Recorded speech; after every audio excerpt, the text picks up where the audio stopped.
Sunday मैंने आपको एक बात बताई थी। मैंने कहा था आपको, अभिषेक के कारण तेरा जुआ। और पौलुस ने क्या कहा? कहता, मैं इसलिए बातों के साथ तुम्हारे पास नहीं आया हूं क्योंकि कुरंथियों की कलीसिया घमंडी कलीसिया थी। घमंड था उनको। किस चीज का? बाइबल टीचिंग का घमंड। हमें बाइबल बड़ी अच्छी आती है। तो पौलुस ने कहा, तुम्हें बातें करनी आती हैं लेकिन मुझे सामर्थ के काम करने आते हैं। उसने कहा, परमेश्वर का राज्य बातों में नहीं, कहां है? परमेश्वर का राज्य कहां है?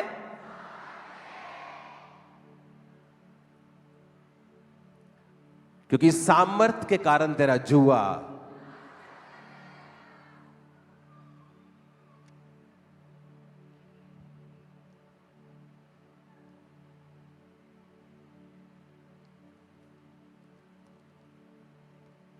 दूसरा राजाओं 6 उसकी 1 से 7 में देखो क्या लिखा है।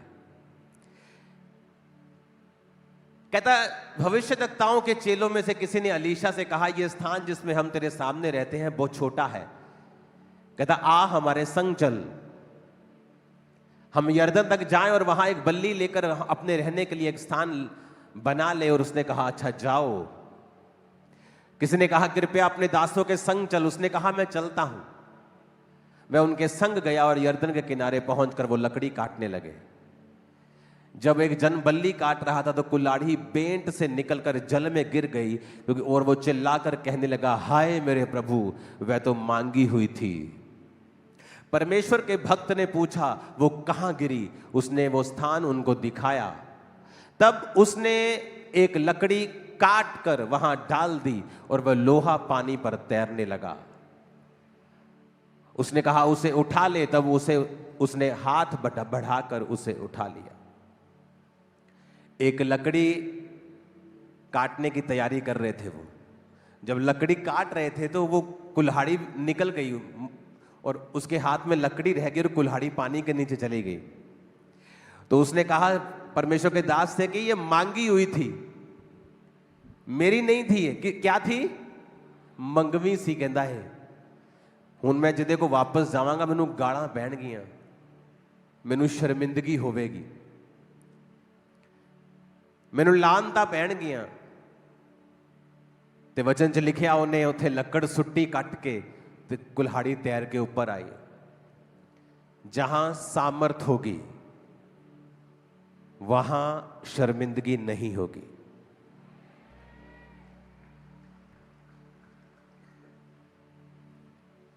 जहां क्या होगी वहां शर्मिंदगी।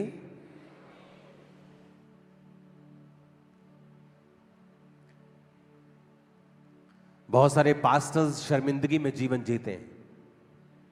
रीजन लाइफ में सामर्थ का ना होना, क्योंकि आप में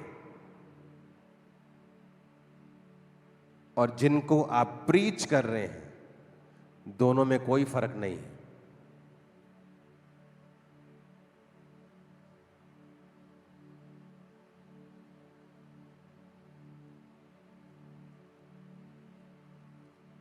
आप हेवन के प्रोडक्ट हैं, आप जीसस के चेले हैं,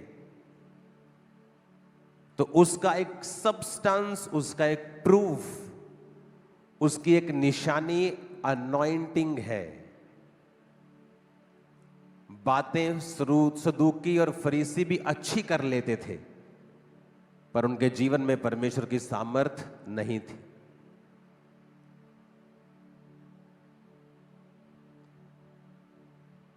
जहां सामर्थ होगी वहां शर्मिंदगी। ये शर्मिंदगी वाला केस है। एक तो कुल्हाड़ी मांगी हुई और दूसरा कुल्हाड़ी गिर गई। पैसे भी नहीं। अगर पैसे होते तो फिर लकड़ी काट के क्यों लेके आते? वे लकड़ी खरीद लेते मार्केट जाके। ना तो पैसे थे, अब ना तो कुल्हाड़ी है, और वो भी पानी में गिर गई। अब शर्मिंदगी वाला केस बन गया। लेकिन वहां पे परमेश्वर का दास मौजूद था जिसकी जिंदगी में परमेश्वर की सामर्थ मौजूद थी। और उसने कहा, लकड़ी को काटा और वो लकड़ी जब पानी में गई तो पानी में लोहा तैरने लगा। जब सामर्थ होगी तो शर्मिंदगी नहीं होगी।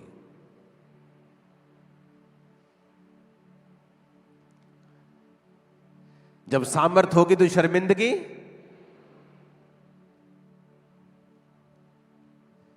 पहला यूहन्ना 2:27 में लिखा है, कहता परंतु तुम्हारा वह अभिषेक जो उसकी ओर से किया गया है तुम में बना रहता है और तुम्हें इसका प्रयोजन नहीं कोई तुम्हें सिखाए, वरन जैसे वो अभिषेक जो उसकी ओर से किया गया तुम्हें सब बातें सिखाता है। कहता अभिषेक जो तुम्हारा किया गया है तुम्हें सब बातें सिखाता है, तुम्हें टीच करता है। इसीलिए अगर एक पास्टर बिना अनॉइंटिंग के है तो शर्मिंदगी वाला केस आप अवॉइड नहीं कर सकते हैं, क्योंकि बातें अन्य जाति जहां आप हैं वो भी बहुत अच्छी करते हैं, कहानियां दूसरे भी बड़ी अच्छी सुनाते हैं।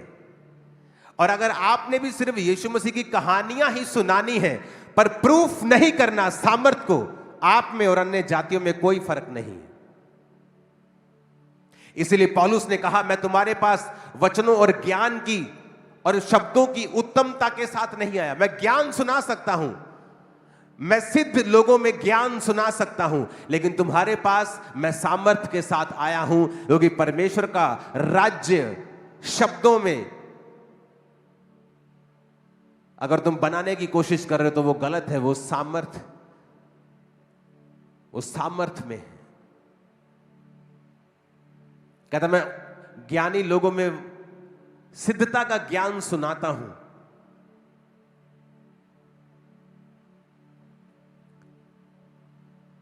लेकिन उसका राज्य कहां है? सामर्थ में। ऊंची आवाज में कहो आमीन। तुम्हारा जो अभिषेक जो किया गया तुम्हें सब बातें सिखाता है, तुम्हें चलना सिखाता है, मिनिस्ट्री करना सिखाता है, घर चलाना सिखाता है, बिजनेस करना सिखाता है, कैरियर बनाना सिखाता है, तुम्हें सब बातें सिखाता है। अगर वो अभिषेक तुम्हारे अंदर है तो अपने हाथों को उठा के कहो, मुझे वही अभिषेक चाहिए जो बंधनों को तोड़ता है, जो चलना सिखाता है। परमेश्वर का राज्य बातों में नहीं परंतु सामर्थ में है। बोलो परमेश्वर, मुझे वही अनॉइंटिंग चाहिए, वही अभिषेक चाहिए। आमीन। ऊंचा आशीष हमारी है चर्च।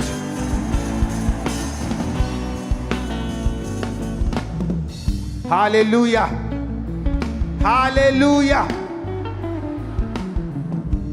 अगर तुम्हें शर्मिंदगी नहीं चाहिए तो तुम्हें अभिषेक चाहिए। बोलो अपने पड़ोसी को, अगर तुम्हें शर्मिंदगी नहीं चाहिए तो तुम्हें अभिषेक चाहिए। फिर से कहो अपने पड़ोसी को, अगर तुम्हें शर्मिंदगी नहीं लेनी है तो फिर अभिषेक ले लो, क्योंकि अभिषेक तुम्हारी शर्मिंदगी को खत्म कर देगा। तुम्हारी शर्मिंदगियां आज नाइट से फिनिश और कभी वापिस ना आए। आमीन, आमीन। अब यहां पर एक क्रिश्चियन केस है जो मसीह में होने के बावजूद भी 5 मौतें अपने घर में देख चुका है,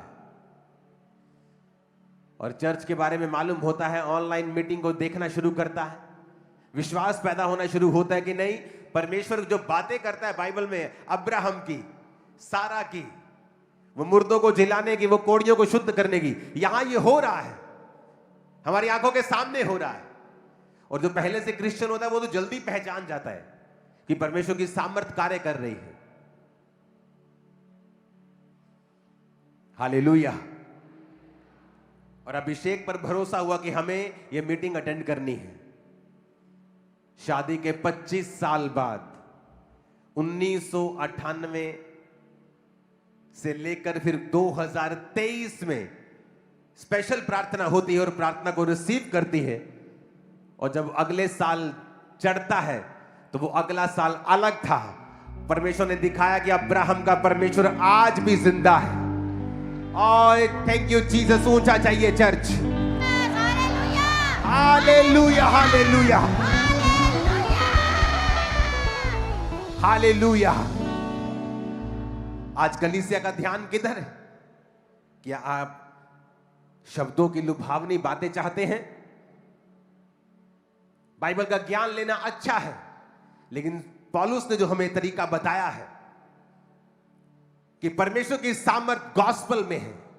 प्रीचिंग और सामर्थ ये इकट्ठे चलने चाहिए। जीसस ने भी कहा, जाओ सुसमाचार सुनाओ और बीमारों को चंगा करो। क्योंकि बातें सब लोग करते हैं, बातें अन्य जाति भी कर लेते हैं, बातें सदूकी फरीसी भी अच्छी कर लेते थे, लेकिन पौलुस ने कहा परमेश्वर का राज्य बातों में नहीं परंतु सामर्थ में है। मैं शब्दों की लुभावनी शब्दों के साथ तुम्हारे पास नहीं आया हूं, मैं परमेश्वर की सामर्थ के साथ तुम्हारे पास आया हूं। 25 साल सोच कर देख लो, शादी के 25 साल बाद आपका लड़का हुआ लड़की हुई, अगर 1998 में शादी हुई 99 में तो उसकी भी शादी हो जाती। और जब आपने दादा दादी बनना था और अभी तक आपके बेबी भी नहीं है, लेकिन जब वचन सुन रहे हैं, टेस्टिमनी सुन रहे हैं तो विश्वास होता है। आज कलीसियाओं का विश्वास कम क्यों है? क्योंकि उनकी जिंदगियों में जो सामर्थ्य है उसकी कमी है। और इसलिए मैंने कहा था मैं पौलुस के बारे में आपको बताऊंगा। अगर आप पढ़ें रोमियो 1 उसकी 11 आयत को, तो उसमें उसने कहा है, कहता मैं तुमसे मिलने की लालसा रखता हूं कि तुम्हें कोई आत्मिक वरदान दूं जिससे तुम स्थिर हो जाओ। For I long to see you that I may impart on to you some spiritual gift. अब यह वचन कह रहा है। अगर वचन कह रहा है तो इसका मतलब यह बहुत इंपॉर्टेंट है। अगर कलीसिया इस बात को नहीं समझती और जो इंटरनेट पे चल रहा है उस पर ध्यान देती है तो वो भटक जाती है, क्योंकि उनको परमेश्वर का रियल वचन मालूम नहीं है। अब पौलुस कह रहा है, कहता मैं तुमसे मिलने की लालसा रखता हूं कि तुम्हें कोई आत्मिक वरदान दूं जिससे तुम स्थिर हो जाओ। अब अगर आप वरदान पढ़ेंगे, I may impart you some spiritual gift, तो जो असली भाषा है यूनानी की, उसमें गिफ्ट का मतलब है करिश्मा। करिश्मा का मतलब है ए डिवाइन, एक ईश्वरीय faculty, miraculous faculty, religious qualification, a gift. करिश्मा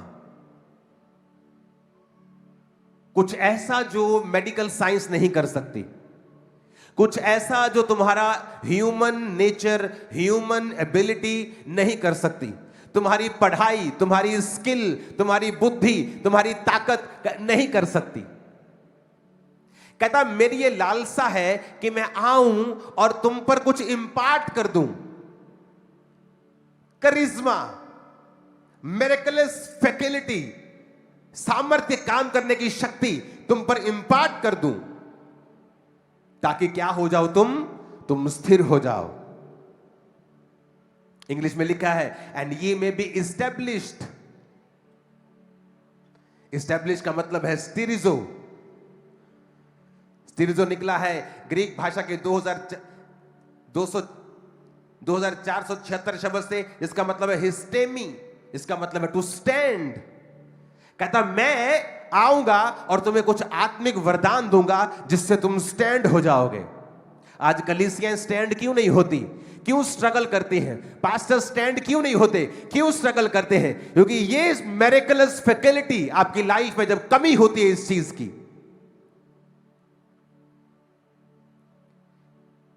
उसने कहा मैं तुम्हें मिरेकलस फैकल्टी दूंगा दैट ये में स्टैंड। कहते ना लाइफ, प्रभु स्टैंड कर दे मुझे, मेरी सेवकाई को स्टैंड कर दे, मेरी जिंदगी को एक बार खड़ा कर दे। ये वही स्टैंड की बात कर रहा है, that E may be established, कि तुम स्थिर हो जाओ। मैं आऊं और तुम्हें कुछ मिरेकलस फैकल्टी दे दूं, तुम्हें कुछ आत्मिक वरदान दे दूं, ताकि तुम स्थिर हो जाओ, ताकि तुम स्टैंड हो जाओ, ताकि तुम इस्टेब्लिश्ड हो जाओ, ताकि तुम दृढ़ हो जाओ, तुम गढ़ बन जाओ, आत्मिक वरदान दे जाओ। यहां पर भी वो सामर्थ्य की बात कर रहा है। यहां पर भी वो हीलिंग वरदानों की बात कर रहा है, मिरेकल वरदान की बात कर रहा है। और ये वो हिस्सा है जहां चर्च बात करना नहीं चाहती, क्योंकि ये हिस्सा बहुत मुश्किल है। चर्च आसान हिस्सा लेना चाहती है कि जब एक व्यक्ति प्रीच कर रहा है, वो अकेला प्रीच कर रहा है, तो उसको प्रूफ वो नहीं कर सकता सिवाय अपने फलों के। लेकिन परमेश्वर का वचन सिर्फ फलों के ऊपर हमें नहीं रखता। फल हमारे स्वर्ग तक लेके जाएंगे, हमें फल हमें सुरक्षित रखेंगे, फल हमें बचा के रखेंगे।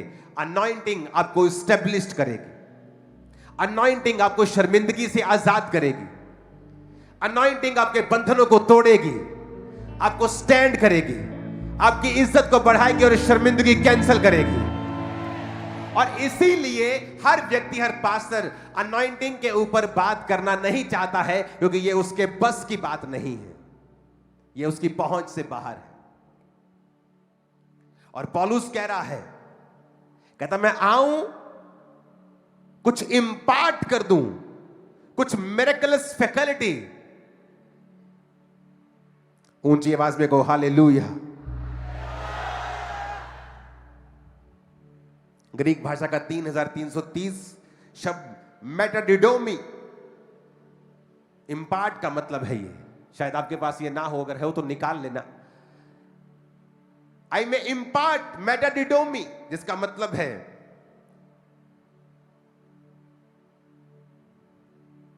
To give over, to share something. जो मेरे पास है मैं तुम्हें शेयर कर रहा हूं। कल मेरे एक स्पिरिचुअल सन ने मुझे मैसेज किया, पापा मैं इस क्रूसेड के ऊपर जा रहा हूं। और जैसे ही उसने मुझे मैसेज किया, मैंने उसका मैसेज पढ़ा, पवित्र आत्मा ने मुझसे बात करना शुरू कर दी कि इसको बोल जब ये जाए तो पब्लिक में जाए और कमांड करे। और ये वाली बीमारियां मैंने उसको लिख के भेजी कि ये सारी बीमारियां कमांड करना, लोग उसी समय हील हो जाएंगे और वापस आएंगे तुम्हें गवाही देने के लिए। पौलुस कहता मैं इंपार्ट कर दूं तुम्हारे ऊपर ये वरदान, ताकि तुम स्थिर हो जाओ। आज पास्टर स्ट्रगल कर रहे हैं, क्यों? क्योंकि आप में और आपके सामने जो बैठे हैं उनमें कोई फर्क नहीं है। आप भी बातें करते हैं, वो भी बातें करते हैं, वो आपसे अच्छी कर लेते हैं। आप इज्जत ढूंढते हैं, लेकिन हेवन का सबस्टेंस कहां है आपकी लाइफ के अंदर? कहां हेवन का प्रूफ आपके अंदर है कि आप हेवन के द्वारा कॉल्ड हैं, आप बुलाए गए हैं स्वर्ग के द्वारा? क्या प्रूफ है आपके अंदर?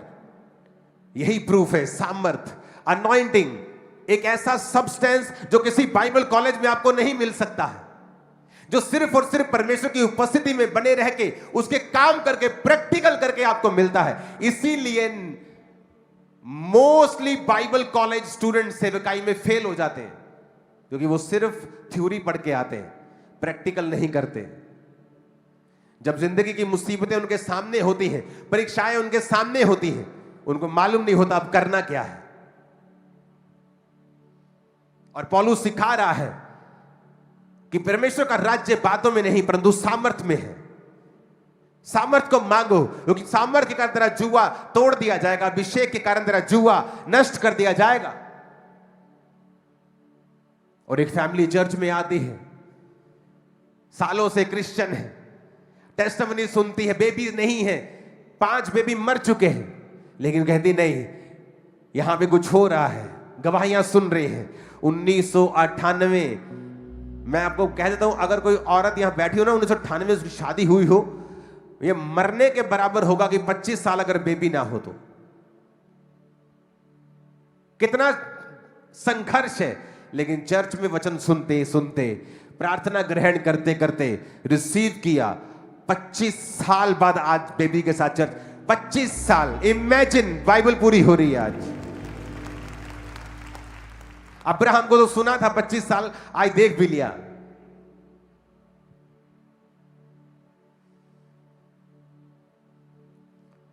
हालेलुया। कहता मैं तुम्हें इंपार्ट कर दूं कुछ चीजें,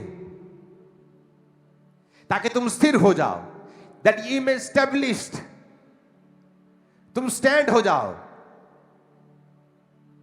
सेवकाई करना आसान है अगर सामर्थ आपके अंदर है तो, और सेवकाई करना सबसे मुश्किल है अगर सामर्थ आपके अंदर नहीं है तो, क्योंकि आप उस परमेश्वर का प्रचार करने के लिए जा रहे हो जो सब चीजों का उत्तर आग से देता है,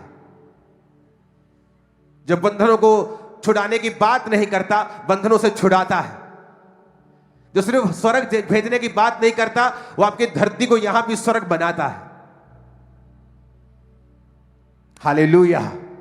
एक इतना जोर के हालेलुया बोलो शैतान की जड़ें हिल जाएं आज। Hallelujah, hallelujah. कितना जरूरी है सामर्थ में बढ़ना, अनॉइंटिंग में बढ़ना।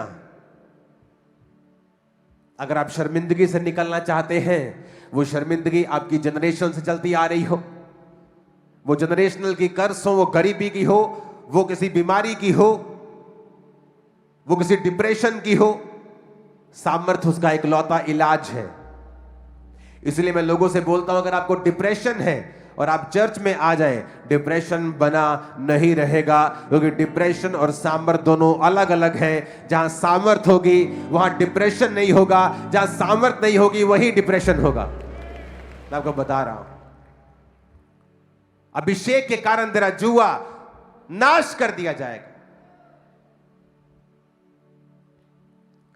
आज कितने लोग हैं जो सामर्थ ना होने की वजह से शर्मिंदगी में जीवन बिताते हैं, क्योंकि अगर एलीशा वहां ना होता तो वो कुल्हाड़ी कभी पानी पे तैरती नहीं। बिकॉज ऑफ अनॉइंटिंग वो जाता और उससे माफी मांगता, शर्मिंदा होता, कर्जाई भी होता। और उस समय जब अकाल के दिन, उस समय जब घटी के दिन थे, तो ये और मुश्किल होता परमेश्वर के लोगों के लिए। अगर आप अनॉइंटिंग में हैं, आपको देश की अर्थव्यवस्था तंग नहीं कर पाएगी, दुनिया की मंदी आपको तंग नहीं कर पाएगी, आपके आसपास का वातावरण आपको तंग करने नहीं पाएगा।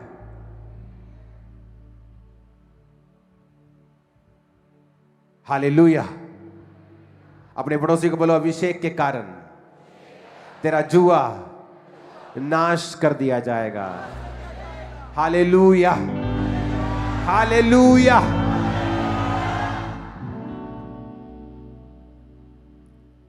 पहला यूहन्ना 2 उसकी 20 आयत, तुम्हारा, परंतु तुम्हारा तो उस पवित्र से अभिषेक हुआ है और तुम सब जानते हो। सब बोलो, तुम सब जानते हो।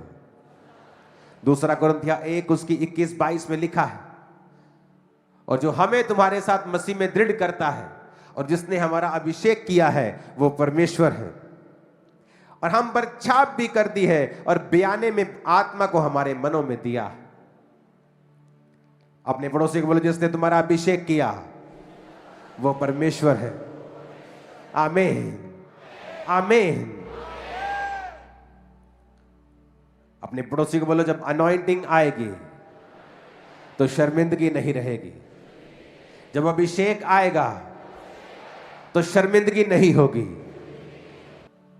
इस टेस्टिमनी को आप ध्यान से समझेंगे और सुनेंगे। हाँ, देंगे टेस्टिमनी। अपोस्टल जी, इस बहन का नाम सुनीता है और ये दिल्ली के रहने वाले साथ इनके हस्बैंड है।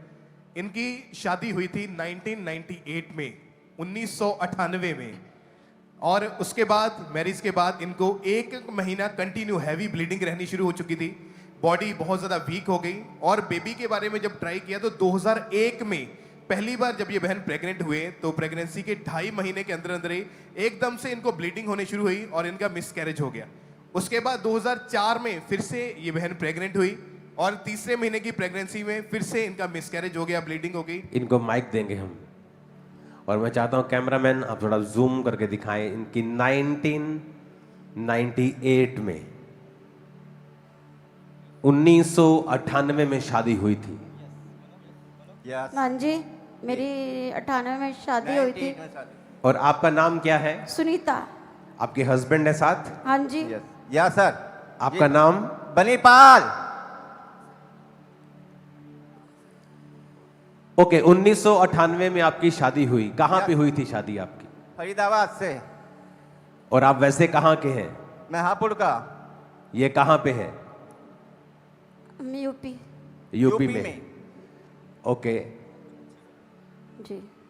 क्या हुआ? शादी हुई, अपने मुंह से बताओ कैसे हुआ, पहले क्या हुआ, उसके बाद क्या हुआ, क्या दिक्कतें थी, क्या टेस्टमनी है आपकी? जी, मैं जब 2001 में प्रेग्नेंट हुई तो मेरी मिसकैरेज हो गई और काफ़ी हैवी ब्लीडिंग, मैं कमज़ोर हो गई और डॉक्टर ने भी मुझे काफ़ी मेडिसिन के साथ इतना कर्जा हो गया, मैं परेशान हो गई। फिर 2004 में, फिर 2006 में मैं ऐसे ही प्रेग्नेंट हुई और फिर मिसकैरेज हो गया 3 बार। फिर 2006 में मैं फिर हुई प्रेग्नेंट, तो फिर भी मेरा मिसकैरेज 3 महीने में ही हो गया। फिर 2010 में हुआ, फिर ऐसे ही मेरे साथ हुआ। मैं बड़ी परेशान हो गई और डॉक्टरों से लगातार मैं ऐसी कर्जे में आ गई और मैं परेशान, खाना नहीं खाती, अंदर कमरे में बंद करती और किसी से मिलना जुलना बंद कर दिया। रिश्तेदार भी नहीं बुलाते, कभी वो सोचते कि अब हमारे से पैसे मांगेंगे इलाज के लिए, मगर वो अपने फंक्शन में भी हमें बुलाना बंद कर दिया। मैं भी यही सोच के रिश्तेदार सोचते थे कि इसको बुलाएंगे तो इलाज के पैसे मांगेगी, पैसे मांगेगी। क्योंकि कितने बच्चे डेथ हुए आपके? 2001 में, 4 में और उसके बाद 6 में और 10 में और 14 में 5 बार बार आपके मिसकैरेजेस हुए और हाँ जी। रिश्तेदारों ने आपको बुलाना बंद कर दिया बुलाना बंद कर दिया कि ये आएगी तो पैसे मांगेगी। पैसे मांगेंगे। आप क्या पैसे मांगते थे उनसे जब आपका इलाज उन्हें लगता था, उन्हें लगता था। उन्हें लगता था क्योंकि हमारी और ये वही रिश्तेदार होते हैं जो आपको जब आप मसीह में आ जाते हैं आपको बताने के लिए आते हैं कि आपने धर्म परिवर्तन कर लिया है। ताने मारते थे मुझे, ये वही रिश्तेदार होते हैं। ताने जब आपको प्रॉब्लम होती है तो फिर ये बोले इसको मत बुलाओ, कहीं पैसा ना मांग ले, इसके 5-6 बच्चे मर गए हैं, अभी कंगाल हो गए, अभी ये पैसा मांगेगी, इसको बुलाओ ही मत, खुशी का फंक्शन है, इसको रहने ही दो, इसके घर में 5 मौतें हो गई, इसको रहने दो। मेरे रिश्तेदार खुद मुझसे कहते थे दूसरी शादी करो, मैंने कहा नहीं करूंगा, मुझे परमेश्वर भरोसा है, मेरे को बच्चे देगा परमेश्वर, मैं पीछे नहीं हटा और परमेश्वर ने मेरी सुन ली।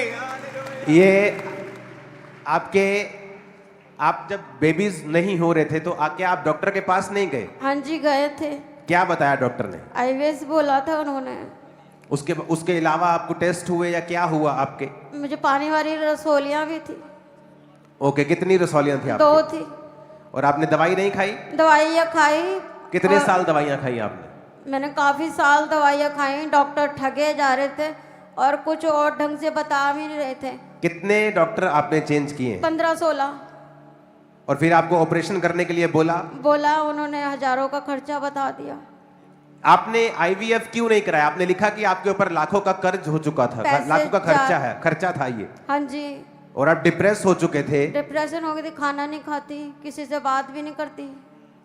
गली वाले भी देखकर हंसते थे, क्यों उनको ऐसा लगता था कि मैं प्रभु में आ चुकी हूँ और फिर भी प्रभु मेरे लिए कुछ नहीं कर रहा। परिवार के लोग, रिश्तेदार भी ताना मारते थे, ये लोग प्रभु में जा चुके हैं, इनके साथ कुछ भी नहीं हो रहा, वापस आ जाओ। मैंने कहा नहीं, हम वापस नहीं आएंगे, प्रभु में ही रहेंगे, प्रभु ही आशीष देगा। सुसाइडल थॉट्स आते थे आपको क्या आपके हस्बैंड को? सुसाइड का किसका दिल करता था? नहीं, मेरे ऑफिस में मेरे यार दोस्त जितने थे सब कहते थे तुमने मजहब भी चेंज कर लिया, धर्म चेंज कर लिया, तब भी तेरे को बच्चे नहीं है, दूसरी शादी करो। मैं नहीं करूंगा, मेरा परमेश्वर है महान, मुझे देगा। ओके, लाइन बाय लाइन चलते हैं। जब आपके जिंदगी में ये सब कुछ हो रहा था तो चर्च के बारे में या मसीह के बारे में आपको कैसे मालूम हुआ? किसी रिश्तेदार ने बताया था कि आप चर्च आओ तो ऐसा आपके साथ जो हो रहा है ना वो पुराने पाप या मतलब पुरखाओं के होते होंगे, वो आपका पीछा। मैंने क्या, ऐसा कुछ नहीं होता।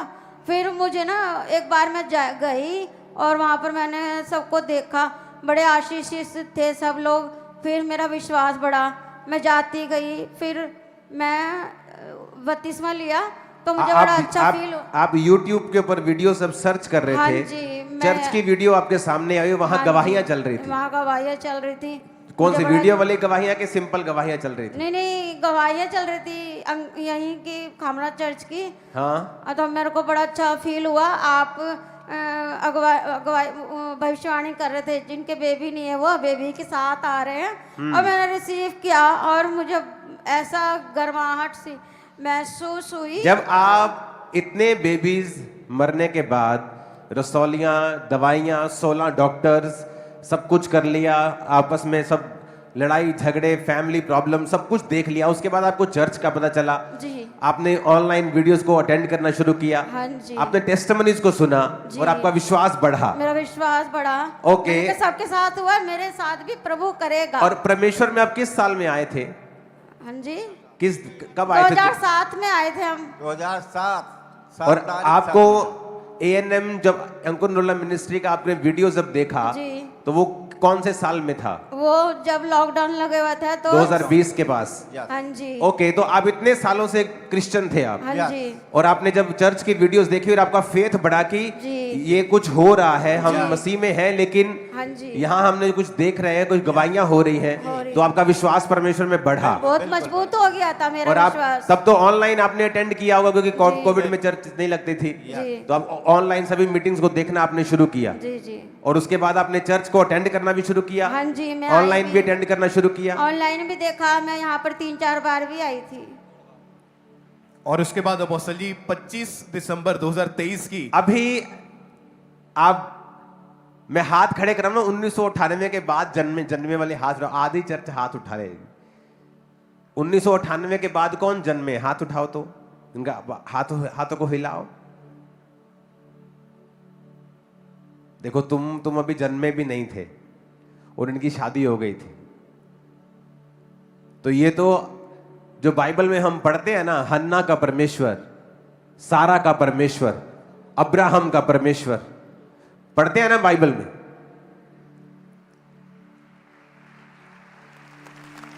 चौहत्तर साल का था अब्राहम, तब उसे अब्राम कहते थे, और उस परमेश्वर ने कहा था मेरे पीछे आ जा और मैं तुझे आशीष दूंगा। और लगातार बहुत साल वो उसके पीछे चलता रहा, लेकिन जो आशीष परमेश्वर ने कही थी स्पेसिफिकली वो वाली, वो अभी तक नहीं मिली थी। –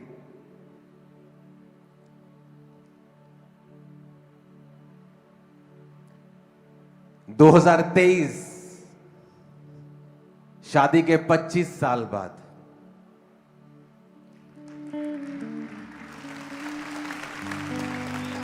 2023 शादी के 25 साल बाद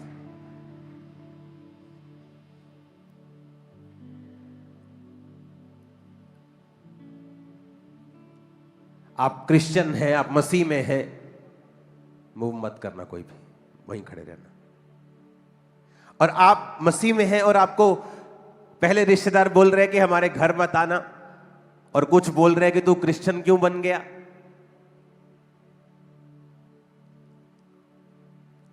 अब्राहम की बात सुनते हैं ना हम, कि 25 साल बाद परमेश्वर ने उन्हें बेटा दिया था। बाइबल में पढ़ते हैं, आज का अब्राहम आपके सामने खड़ा है।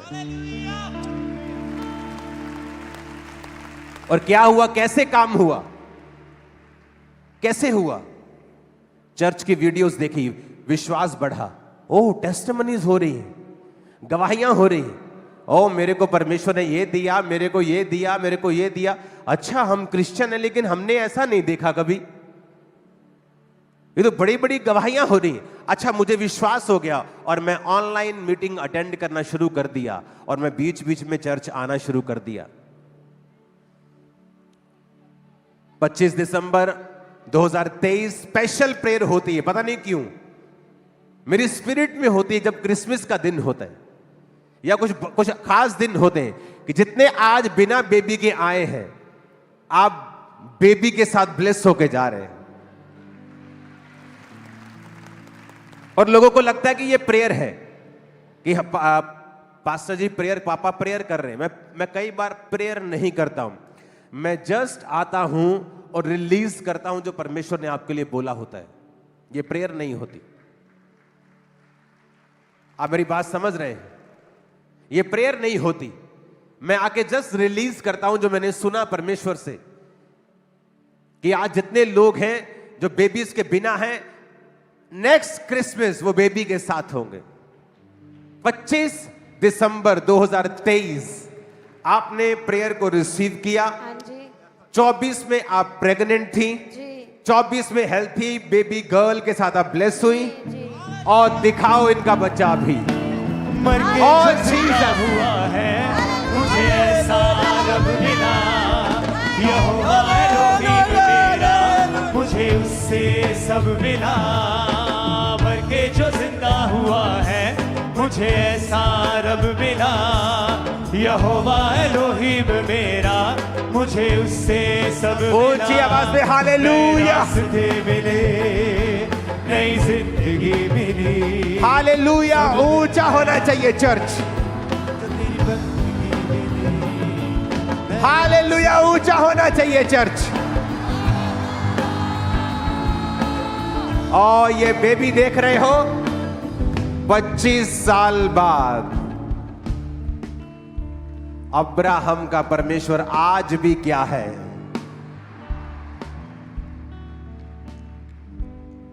कॉन्ग्रेचुलेशन। हालेलुया 25 साल बाद मां बन के कैसा लग रहा है?